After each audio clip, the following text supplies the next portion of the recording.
Meu nome é Renato Mendes Rocha, eu sou estudante de doutorado aqui na Universidade Federal de Santa Catarina. Em primeiro lugar, quero agradecer ao professor Alexandre pelo convite. Hoje vou falar sobre filosofia e esportes. Vai ser uma fala informal, não acadêmica. Me esforcei para fazer uma apresentação acadêmica, falando informalmente. E filosofia e esportes são dois temas que estão ligados bastante à minha vida pessoal, assim, desde que as minhas memórias mais antigas estão relacionadas à prática esportiva e pelo menos desde os 15 anos eu leio e me interesso por textos de filosofia. E hoje em dia está se tornando a minha escolha profissional trabalhar com filosofia e ainda assim não consegui ainda abandonar a prática dos esportes. E o que eu quero mostrar é como que essas duas atividades podem se beneficiar mutuamente. A filosofia se beneficiar a partir da prática dos esportes e o esporte se beneficiar do raciocínio filosófico. Então esse é o resumo que eu mandei para o professor Alexandre, e a parte mais interessante é essa última frase,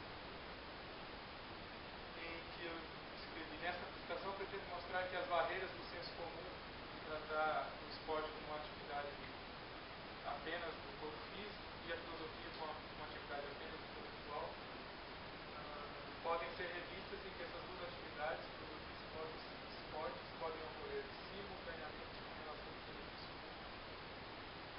A minha inspiração para escrever, fazer essa apresentação é esse livro do escritor japonês Haruki Murakami, que tem o título What I Talk About When I Talk About Running. Ele publicou esse livro em 2007 em japonês, depois foi traduzido para o inglês em 2008, e em 2010 foi traduzido para o português pela editora Objetiva, se não me engano. E a história do livro é um relato autobiográfico das memórias do Haruki Murakami e como ele se beneficiou da corrida para a realização de projetos profissionais. Ele conta que em 1982 ele era dono de um bar de jazz em Tóquio e em determinado momento da sua vida estava cansado daquela rotina e resolveu se tornar escritor. E o trabalho dele se tornar escritor se apoiou no trabalho dele começar a correr corridas de longa distância. E durante o livro ele faz algumas comparações de qualidades que ele adquiriu como corredor e que serviram para a carreira dele como escritor. Vou falar mais a respeito do livro adiante. Então eu, nesse slide, preparei algumas preliminares para a gente estar definindo alguns pontos comuns sobre o que eu vou falar a respeito durante a apresentação. Então a primeira é uma definição bastante frouxa de filosofia como uma atividade intelectual de argumentação e esclarecimento conceitual. Em seguida apresentou uma definição de esportes como um certo tipo de atividade física que é realizada por atletas que respeitam regras comuns, seria uma forma de institucionalização de um jogo. Nenhum jogo seria uma tentativa voluntária de superar um obstáculo desnecessário. Uma atividade física seria qualquer ação que envolve o corpo físico, e a gente pode falar em grau, intensidade de uma atividade física. E um outro conceito associado é o conceito de lazer, que está associado ao esporte, que seria qualquer atividade oposta ao trabalho, aquela atividade que a gente faz quando a gente não está trabalhando. Pode ser entendida também como ócio.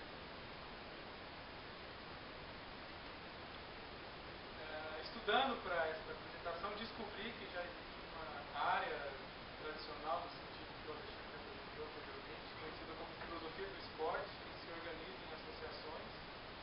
Existem pelo menos 3 associações: a Internacional, a Associação Internacional de Filosofia do Esporte, a Associação Britânica e a Associação Europeia, que organizam conferências anuais.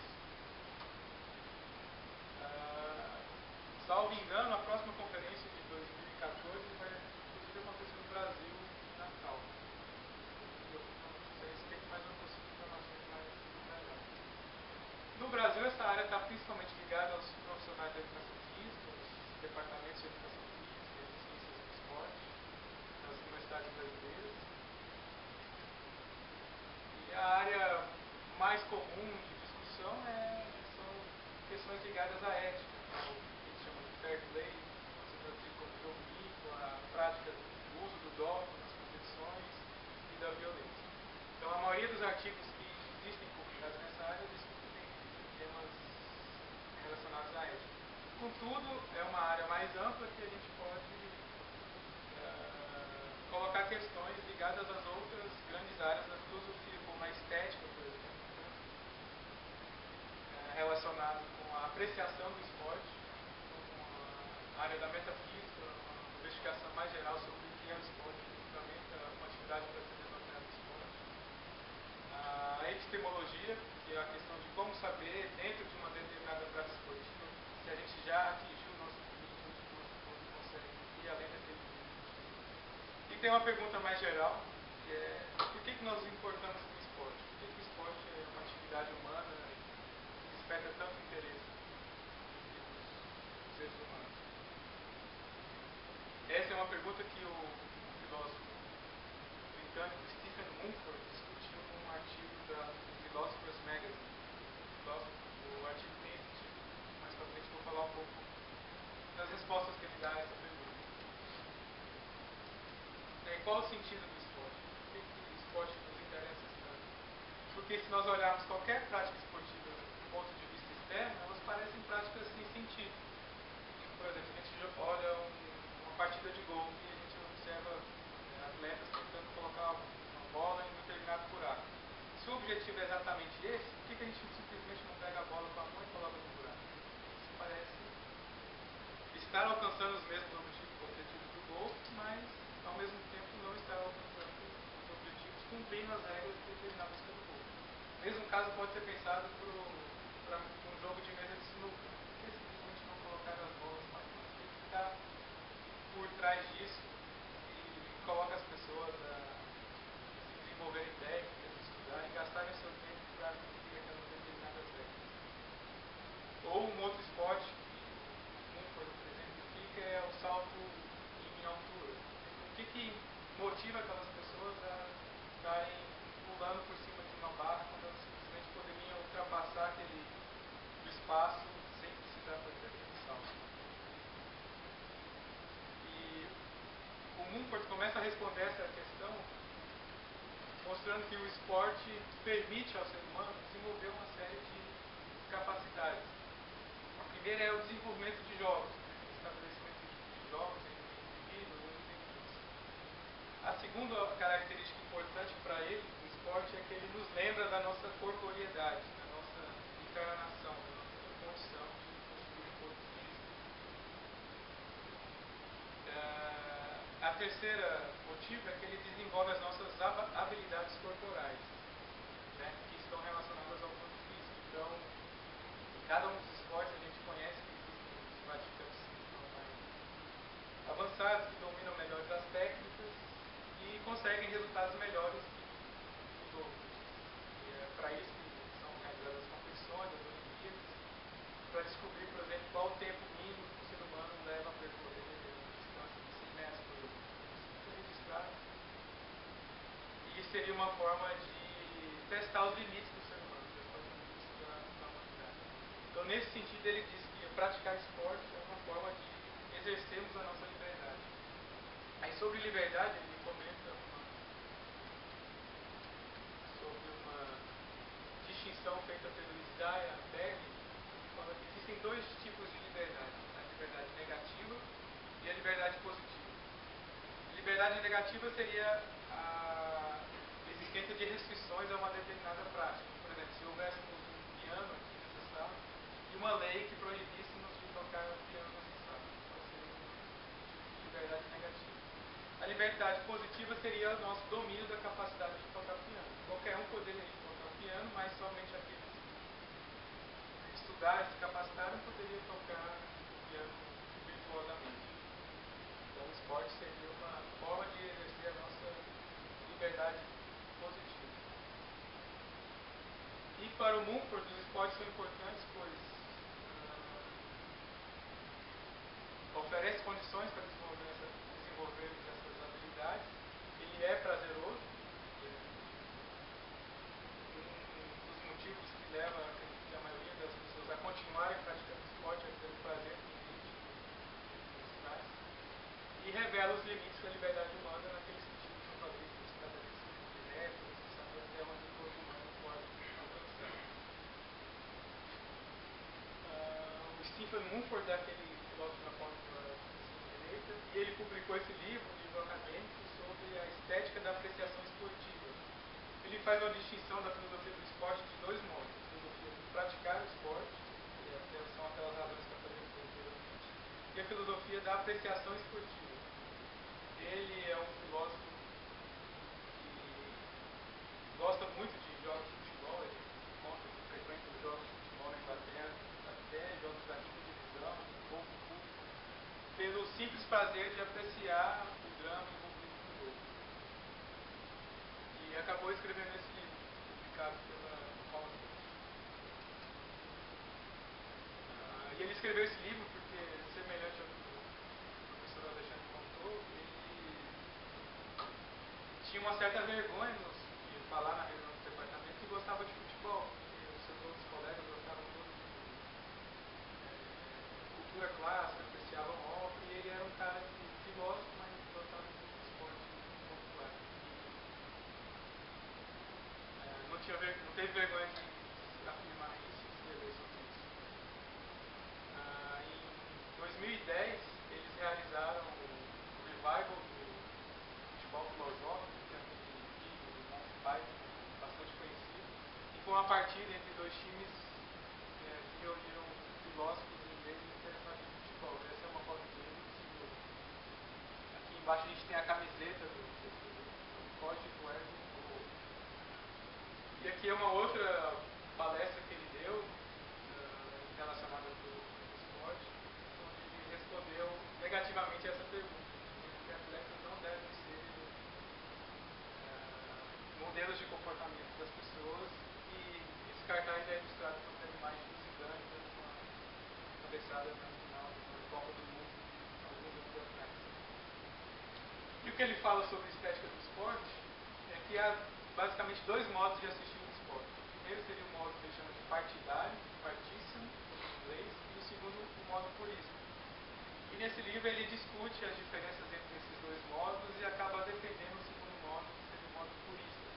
O modo partidário é o modo que a maioria das pessoas assistem, elas estão torcendo, devoção para algum time e torcem pela vitória do seu time. E o modo purista seria aquele modo de determinado esporte em que o interesse seria pela apreciação das habilidades dos jogadores e pelo drama do jogo, saber que o time mais fraco pode conquistar a vitória, etc. E não ter interesse pelo vencedor. Então era esse tipo de atividade que ele fazia quando ia para o interior da Inglaterra assistindo partidas da quinta divisão do futebol inglês. Ele ia simplesmente pelo prazer de estar no estádio, de ver os jogadores realizarem boas jogadas, de ver as estratégias das equipes e de apreciar também o movimento dos torcedores em relação àquela partida. Ele conta que ele iniciou as suas atividades de assistir o esporte do primeiro modo, torcendo para o seu time do coração, mas depois ele passou a ter essa visão, segundo ele, mais refletida sobre o esporte, passou a assistir como purista, e ele apresenta vantagens do modo purista em relação ao partidário, porque apenas nesse modo você conseguiria ver as virtudes e qualidades dos jogadores, independentemente de você torcer ou não para aquele time. Segundo ele, se você torce de modo partidário, você tem uma tendência a não ver as virtudes do time, negar as boas jogadas, as boas qualidades dos outros jogadores. Mas com uma desvantagem que ele apresenta do modo purista, é que nesse modo a gente não tem um certo tipo de emoção que está ligado ao torcedor partidário, vivencia as emoções de um modo muito mais intenso do que o modo purista. Mumford também diz que a filosofia normalmente negligencia o corpo, privilegia a mente. E o ponto que eu quero apresentar aqui é que tanto a filosofia pode se beneficiar da prática esportiva, quanto um certo treinamento reflexivo e filosófico pode beneficiar a prática dos atletas. E um problema filosófico que pode estar relacionado à prática do esporte é o problema da identidade pessoal, que está ligado com o dualismo. O problema da identidade pessoal, bem de maneira intuitiva, é que critérios podemos utilizar para saber que o indivíduo é o mesmo ao longo do tempo. E aí, o modo tradicional de responder é que a identidade pessoal é dada por algum tipo de continuidade temporal de alguma substância. Que substância seria essa? O corpo, a mente? E aqui é uma imagem que eu usei para ilustrar o dualismo, que é um trabalho de um designer gráfico que fez sobre as principais posições filosóficas. Então a gente tem dois tipos de substâncias, o corpo e a mente, e no meio um certo tipo de interação misteriosa que a gente não conhece bem ainda, que se dá entre essas duas substâncias. Então o dualismo é uma tese metafísica que diz que a realidade é composta por dois tipos de substâncias. Parte do problema do dualismo é a gente definir quais são essas duas substâncias. A posição mais comum é a gente vê o dualismo expressa um tipo de dualismo corpo-mente. Mas eu particularmente não gosto dessa posição porque, em um certo sentido, a mente pode ser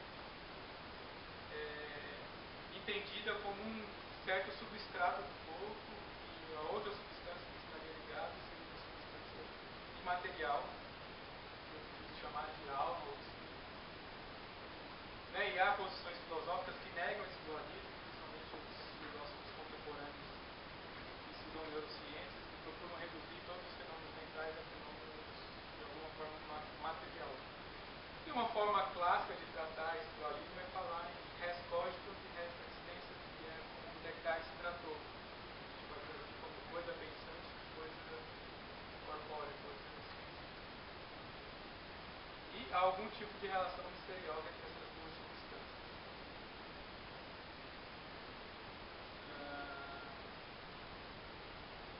O ponto que eu quero falar a respeito disso é que nem sempre uma prática esportiva é só uma prática corporal. A motivação que nos leva a realizar determinado esporte é uma motivação que depende da nossa atitude mental. Então, o primeiro passo que você dá para decidir treinar e completar uma maratona deve ser uma motivação interna, e essa motivação é mental. O Murakami ele aborda alguns desses aspectos também no seu livro.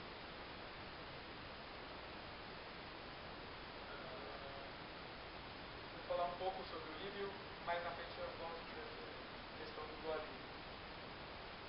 Então, logo na introdução do livro, ele apresenta esse mantra do corredor. A ideia de que a dor é opcional, a dor é obrigatória, mas o sofrimento é opcional. A dor é inevitável, mas o sofrimento é opcional.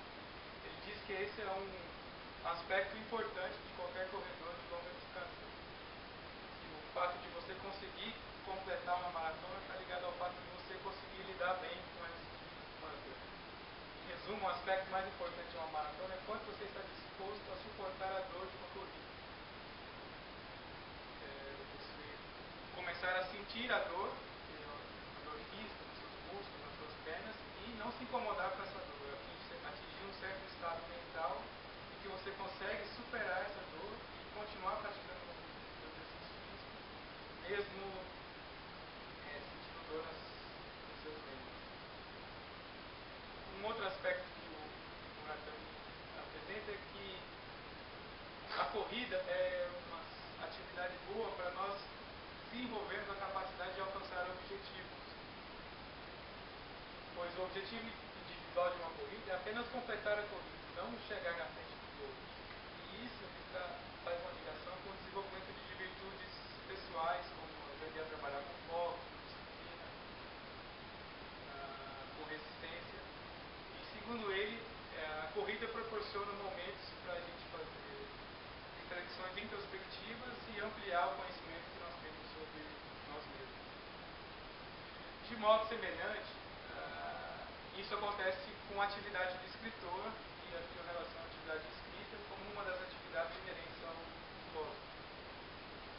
Na vida do escritor não há uma vitória ou uma derrota como no praticante de maratona.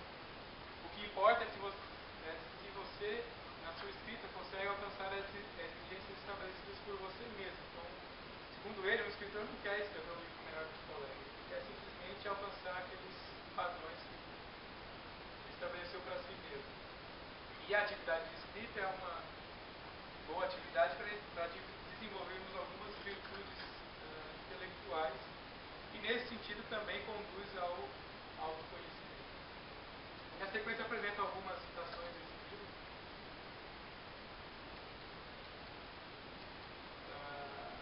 Ele inicia dizendo sobre por que ele corre, e eu lembrei daquela expressão Moshito Alexandre concluiu a fala dele. Ele corre para alcançar um vazio, mas como você pode esperar um pensamento ocasional mas como você pode esperar, o pensamento ocasional vai escorregar na sua mente deste vazio. A mente não pode estar completamente vazia. E ele diz que, eventualmente, ele consegue ter alguns insights nos seus livros, das suas histórias, no momento que ele está correndo. Imagine que uma prova de maratona, um corredor médio demora 3 horas para completar a prova. São 3 horas que você está correndo, muitos momentos de dor física, mas naquele momento você procura esvaziar sua mente e ficar aberto a qualquer tipo de pensamento. E nesse momento você está suscetível a pensar sobre tudo, sobre as suas relações pessoais, familiares, e inclusive sobre os seus problemas profissionais. Eu me lembro quando estava escrevendo a minha dissertação de filosofia, eu pratiquei corrida por alguns meses, e lembro de insights que eu tive correndo, onde eu consegui estruturar, pensar na estrutura do meu texto, e tive ideias sobre como elaborar o texto. E ele fala que a corrida é uma atividade um tanto metafórica, ele faz uso de metáforas para descrever as sensações que ele tem correndo.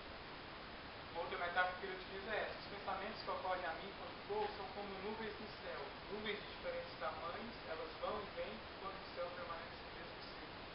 Ele sempre procura buscar esse estado de vazio. Ele apresenta também algumas vantagens da corrida, que é um esporte individual, pode ser praticado em qualquer lugar e não precisa de equipamento especial. Você precisa apenas de um par de tênis e uma rua. Nesse sentido, você pode praticar em qualquer cidade que você esteja. E aqui, no próximo slide, eu apresento algumas questões de um corredor / escritor, que estão ligadas a algumas coisas que eu já falei anteriormente. Quanto eu posso me esforçar, quanto descanso é apropriado para desenvolver aquela atividade, tanto do corredor quanto do escritor. Até onde consigo continuar com a atividade de escrita, corrida, e manter a atividade crescente, consistente. Quanto eu devo estar ciente do mundo exterior enquanto eu realizo essas atividades. Quanto eu devo focar no meu mundo interior. Quão confidente eu devo estar nas minhas habilidades, quanto devo começar a duvidar de mim mesmo. O Murakami ele apresenta a corrida e a escrita como atividades complementares, no sentido de que, quando ele não consegue mais escrever, ele vai correr. E durante a corrida ele pode pensar mensagens para ele poder voltar a escrever. Então, é nesse sentido que ele procura equilibrar a atividade física e a atividade mental. Em seguida, ele fala sobre algumas qualidades que são inerentes tanto ao trabalho do escritor como ao trabalho do esportista, do corredor. A primeira qualidade que ele apresenta é o foco, que seria a nossa capacidade de concentração em um objetivo. Isso você consegue desenvolver correndo quando você precisa dessa atividade para escrita ou um trabalho filosófico. É a capacidade de você focar em determinado texto, por exemplo. E outra atividade importante é a resistência, que é a nossa capacidade de sentar e escrever 4, 5 horas seguidas, por dia, todo dia, por um longo período de tempo. E um estudante de filosofia que não desenvolve essa resistência não consegue passar pelas principais provas de uma pós-graduação, por exemplo. Dentro dessas qualidades, ele menciona aquilo que seria um certo tipo de talento como uma qualidade secundária que não vai ser frutífera se você não tiver foco mais que você acredite que seja um cara talentoso, tanto para corrida, quanto para escrita, quanto para filosofia. Então, seriam algumas virtudes pessoais que a prática do esporte pode nos beneficiar. E ele apresenta algumas questões bastante informais sobre o dualismo que ele percebeu na atividade dele de corrida. Será que a mente de uma pessoa que é controlada pelo corpo ou o modo como a mente trabalha que influencia a estrutura do corpo? Será que a mente controla o corpo ou o corpo controla a mente? Ou existe uma relação mútua entre a mente e o corpo que ambos se influenciam e um age sobre o outro? É uma questão que eu não sei, por exemplo, como que os filósofos da mente, pessoas que estão mais especializadas nesse assunto, procuram abordar. Existe uma primazia do corpo em relação à mente ou o contrário.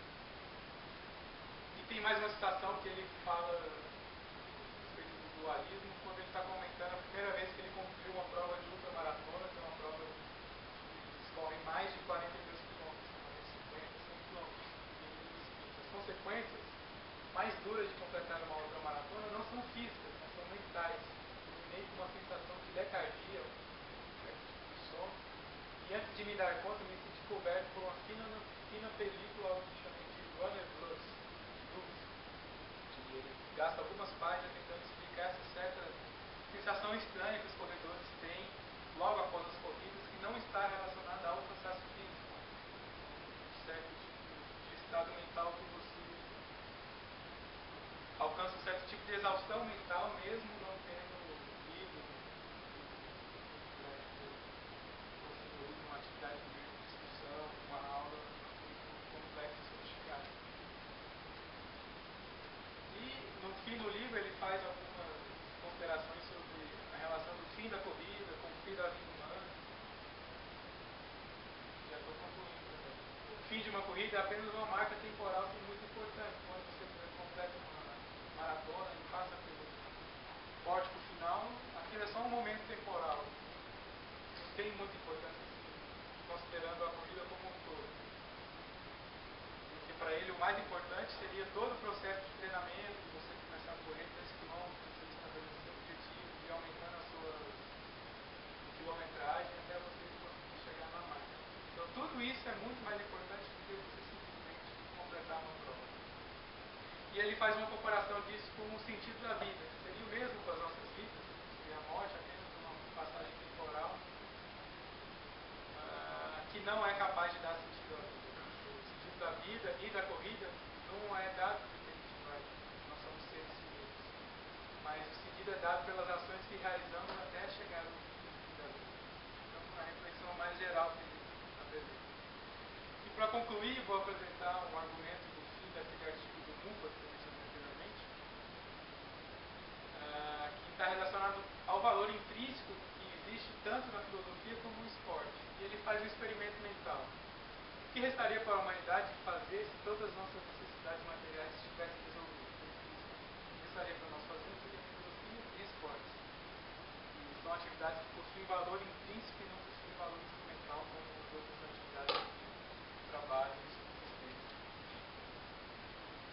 Então é isso.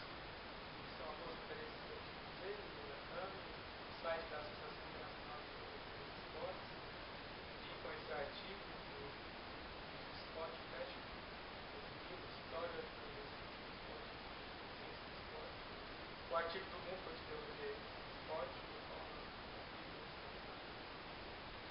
E aqui tem algumas outras referências brasileiras relacionadas a essa área. Tem essa dissertação de mestrado da Santa Maria, educação física e a questão do corpo, mente, a luz da filosofia, mas que tem uma abordagem mais hermenêutica, monológica.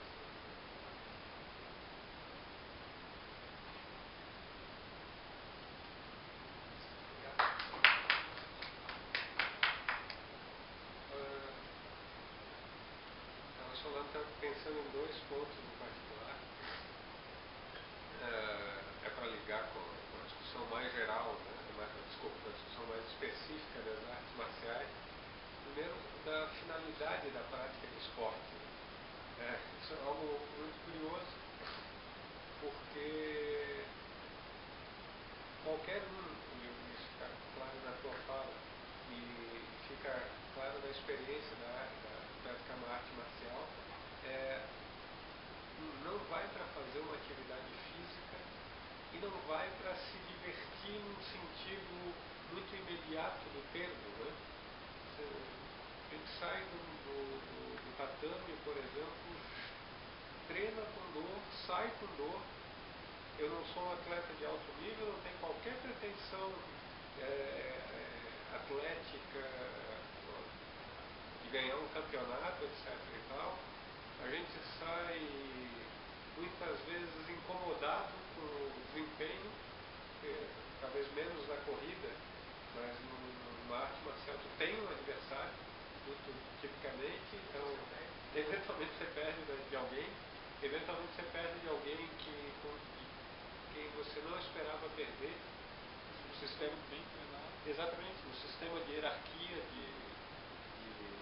das faixas, então supostamente aquilo separa os indivíduos num determinado nível e eventualmente você é pego por alguém menos graduado que você. Isso assim, é uma experiência tanto física quanto psicologicamente incômoda, né? E você no dia seguinte está lá de novo para sentir dor de novo, para correr o risco de novo de ser... E o curioso é que a gente não faz isso que a gente está fazendo hoje aqui, de certa maneira, ajuda a verbalizar, a fazer um exercício de transformar essa dor física e psíquica em algo que tenha algum tipo de valor associado. Mas a gente não faz isso por conta desse valor, né? A gente faz isso porque gosta, muito simplesmente, né? E sente algum prazer nisso. Isso é muito exótico, né? Isso é muito, muito estranho. A gente não faz porque faz bem à saúde, a gente não faz porque desenvolve moralmente, a gente não faz por nada disso. A gente faz porque gosta. Gosta de sentir dor. De fora, uma prática esportiva, as pessoas exatamente, não faz o menor sentido. Mas do ponto de vista interior, é muito mais difícil. Sim. Eu mesmo quando não treino para as corridas, eu faço treino à noite, no dia de manhã eu olho para as coisas assim, mas difícil ter uma maneira.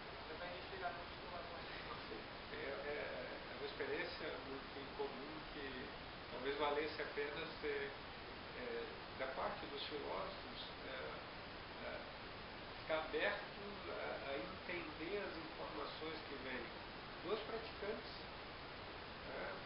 Para nós é muito fácil, né, dentro da academia, olhar para algum desdém e dizer qual é a graça em levar um soco na cara, qual é a graça em ser estrangulado até quase desmaiar, ou qual é a graça em colocar uma bola num buraco. É fácil, a gente desmonta qualquer coisa assim, né?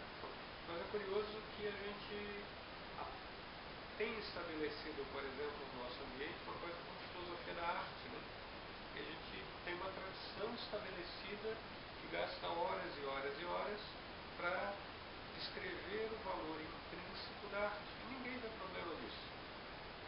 Agora, é um problema alguém se submeter a um certo tipo de dor física, moral, anos e anos daquilo ali, para realizar um certo movimento.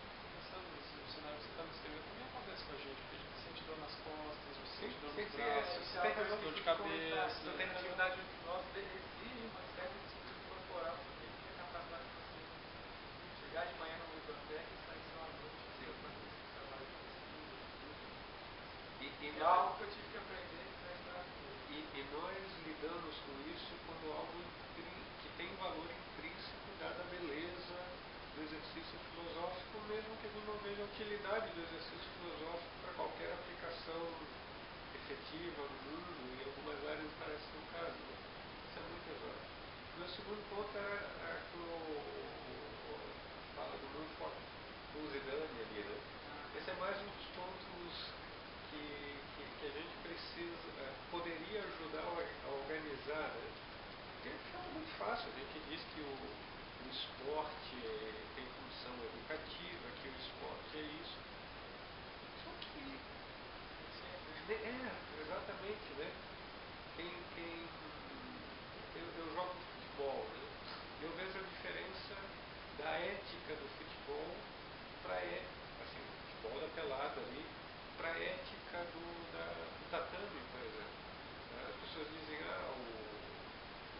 jiu-jitsu é violento. Não, violento é futebol. Jiu-jitsu, a gente está lutando com alguém e está aplicando um golpe em alguém que sabe se defender. Ninguém vai te contar, as pessoas se machucam, mas ninguém na academia força o braço do colega depois ele ter batido. Né? Enquanto no futebol os colegas se espancam por trás, né? Sem o cara ver o que está acontecendo, sem ter chance de defesa. Então, talvez quando a gente diz que o esporte tem função educativa, às vezes a gente acha que isso é descritivo, né? Talvez isso não seja descritivo, talvez seja normativo. Nós queremos que o esporte tenha função educativa. Né? E aí cabe a educadores, e aí eu vou sugerir, cabe a filósofos junto com educadores discutir essa questão normativa. Né?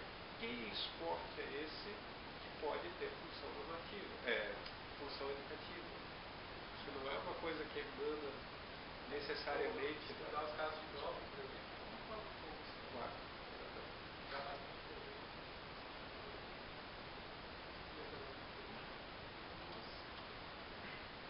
Na verdade, eu sempre tenho essas observações que a gente respondeu no vídeo do desenho. Então, o último slide fala sobre o que nós faríamos quando as nossas necessidades materiais estivessem satisfeitas.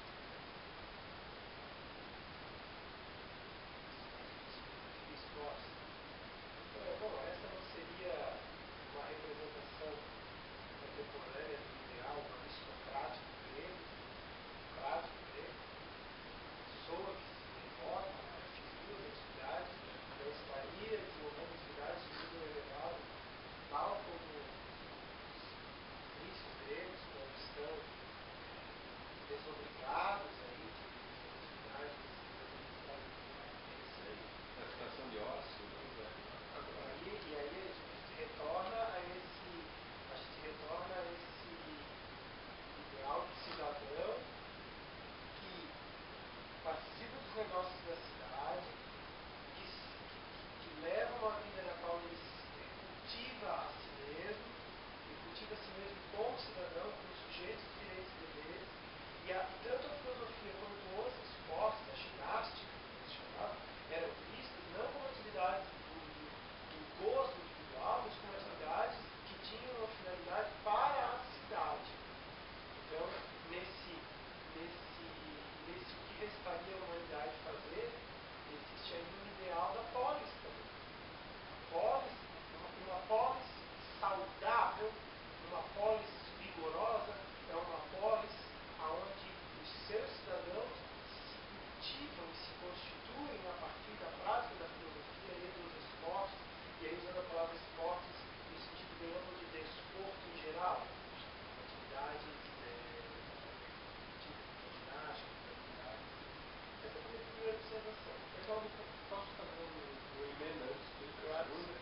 Eu acho que as artes marciais, particularmente, até considerando do lado o que eu falava sobre futebol e do outro da experiência isolada, tipicamente individual da corrida. Né? As artes marciais elas têm uma característica muito sui generis associada a essa coisa da atividade física individual, mas que está associada a um projeto coletivo. Né? Assim, se tu olha as artes marciais, elas são muito tipicamente sempre associadas a um discurso. No jiu-jitsu eu sempre ouvi em lugares diferentes a seguinte expressão, por exemplo: jiu-jitsu é família. Você cria vínculos e esses vínculos são muito estreitos com aquelas pessoas com as quais você treina. Aquelas pessoas que te socam na cara, que te estrangulam, e mesmo assim você está ali com um tipo de amizade muito sui generis, né? Sim, que cria uma... Mas eu queria pegar o gancho aí que tu disseste ali, bom, mas o papel educativo do esporte, só alguns esportes cumpririam essa função, né? E na hora me gritou aqui, o Maquiavel, no auge do seu republicanismo, não descarta a religião do Estado por uma razão muito simples. O indivíduo que aprende a obedecer aos preceitos da religião vai atender aos preceitos da lei com muito maior facilidade. Eu acho que se tem um primeiro ponto onde a gente poderia avançar pensando nos tipos de esporte que tem papel formativo, é naqueles que preparam o indivíduo para a vida em comunidade e para a vida no Estado, sendo esse modelo.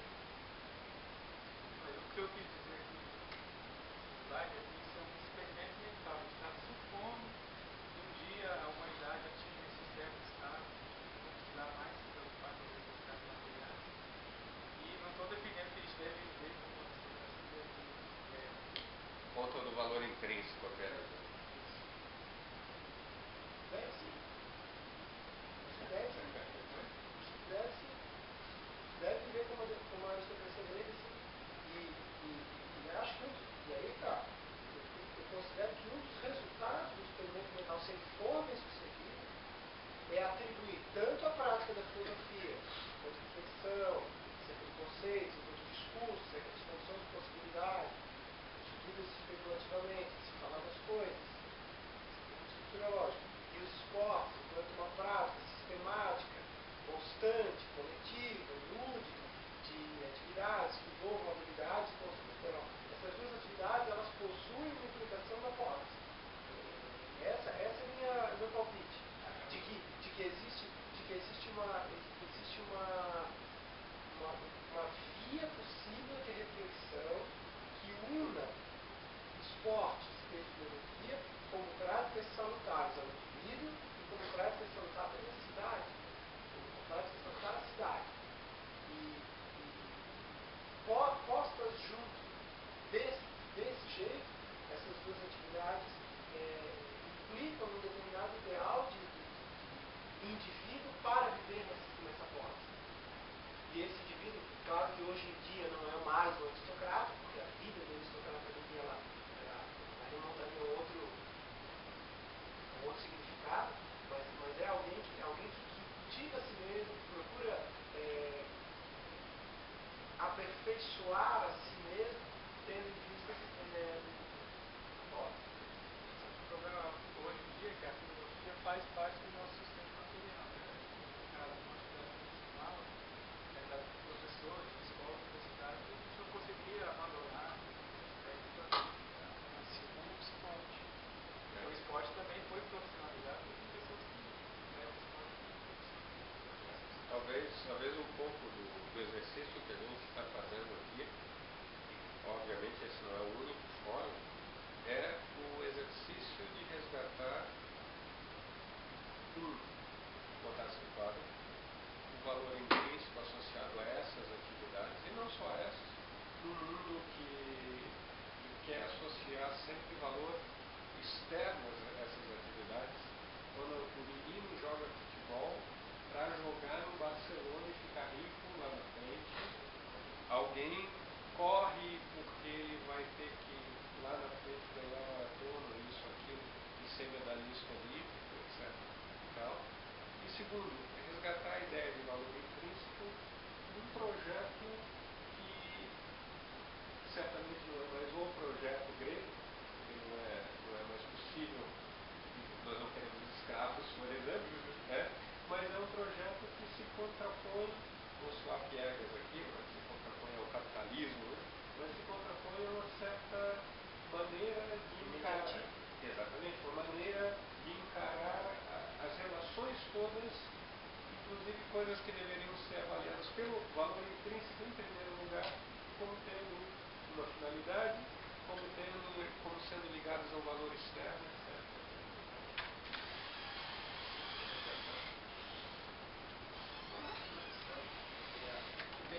O palestrante saiu. O palestrante correu porta fora, a filmagem continuou. Mas uma colocação no site do Cidade, foi muito escrito, falado, depois foi a Copa de 2017. O Eduardo Galhardo, uruguaio, tem um texto super interessante, ficando a mente atento, porque assim, é diferente se na pelada, na sexta-feira, eu faço isso. Pode ser que inclusive se eu justifique, como ele justificou depois, meus amigos compreendam e entendam que sim, eu estou bravo, e aí mato o sindicato, qualquer coisa, eu defendi a fazer isso no final da Copa do Mundo, quando tem milhões de pessoas confiadas nesse sistema. E o Eduardo Galhardo, a crítica que ele A mídia cria um herói, depois tem que criar um anti-herói, porque também vai vender, né? Entendeu? Eles criaram durante anos a figura de cidade, e agora serve aquele anti-herói. E tem outro caso que eu acho muito interessante para analisar a educação visual na cocaína, que ele ia mal, foi para Gana, sabe o gol. E o pênalti cobrado, ele deu o cartão vermelho. Mas depois, na meia-noite, foi questionar se esse jeito que o Uruguai ganhou o jogo porque o cara errou o pênalti. Então, a mídia foi questionar se isso era ético, se isso deve ser as piadas, né? É um caso eu acho interessante também, porque ele jogou dentro da regra do jogo. Se alguém faz isso também na tirada sexta-feira, vai ser criticado, mas diferente se você faz isso na Copa do Mundo. Então isso é um fair play, ele evitar tudo que existia, no caso do ideal do fair play. Mas o interessante é o lugar e o palco que está sendo criado, porque é diferente, a situação vai ser a mesma se faz uma tirada sexta. A diferença são os milhões de espectadores que tem, que é um negócio. O negócio se serve disso. A mídia se dedica também de imagem. E aí histórias, porque o anti-herói do Cidade fazendo isso criou um monte de notícias, de debate, de fórum de debate, para quê? Para ser vendidos por causa do anti-herói que criou ele na final da Copa do Mundo. Tem mais algum comentário? Não. Obrigado,